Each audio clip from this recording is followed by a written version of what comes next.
What's going on inside a seed? Let's think.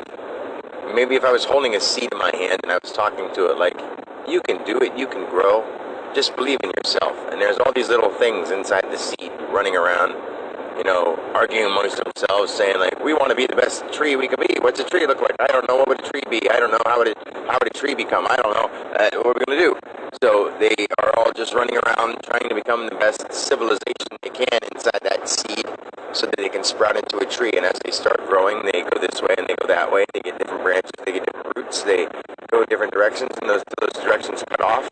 And inside that seed started the whole thing. Well, the earth is a giant seed, and each of us is, well, let's say the earth is a seed pod, and each of us is a seed sprouting into what could be a planet if that's all we thought we were. But we're actually everything in the galaxy. But we are all one shared consciousness until one of us learns it. Tells the rest of us that this is what it is.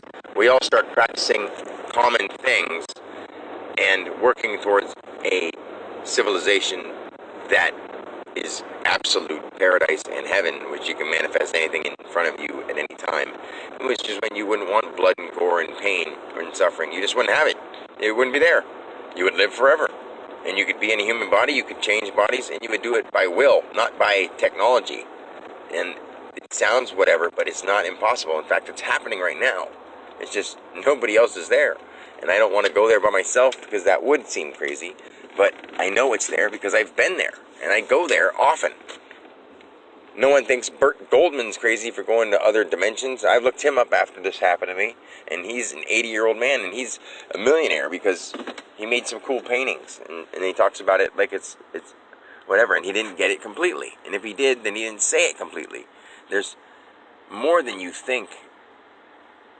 That little seed is seriously each of us. Each of us is a seed of a galaxy. Close your eyes and see stars whizzing by you. That's you.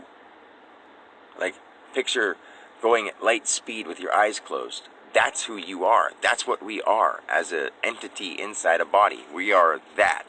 We are that amazingly vast.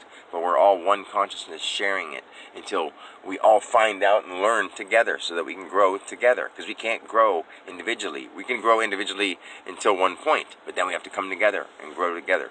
And that's what we're at right now. The world itself is at that point where we're supposed to grow together as a being, as one, because we are.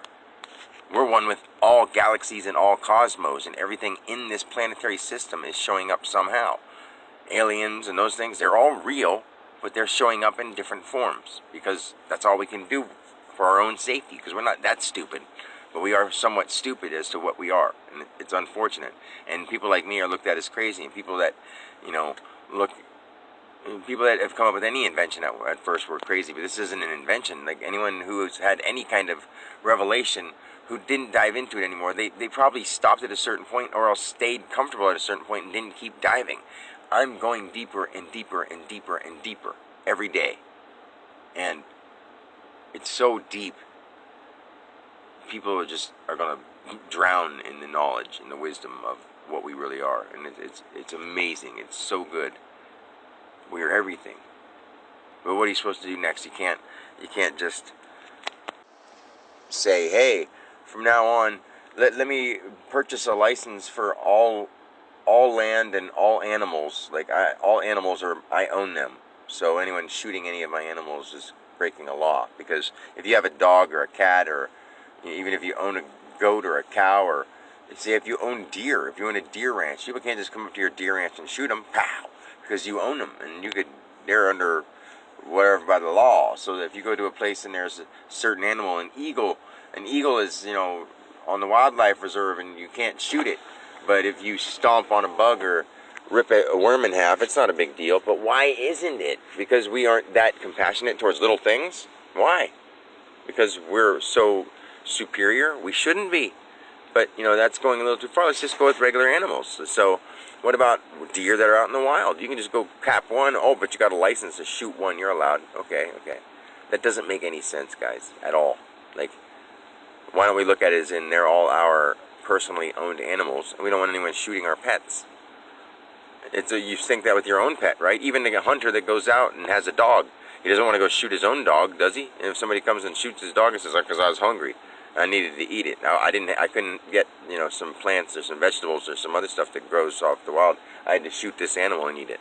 But that's my dog. Well, that's no different than my deer out in the woods, or my ducks, or any of my animals out in the woods. But you go shoot them anyway and eat them. Anyway, that's going a little too deep because nobody understands. But I do, and somebody will. Because that's how we should look at everything. And we should look at animals that evenly. But first we got to start with ourselves. We got to start killing each other. Or getting mad at each other over dumb shit that doesn't qualify with what we think is how it should be or what we want. We got to stop worrying about what we want individually.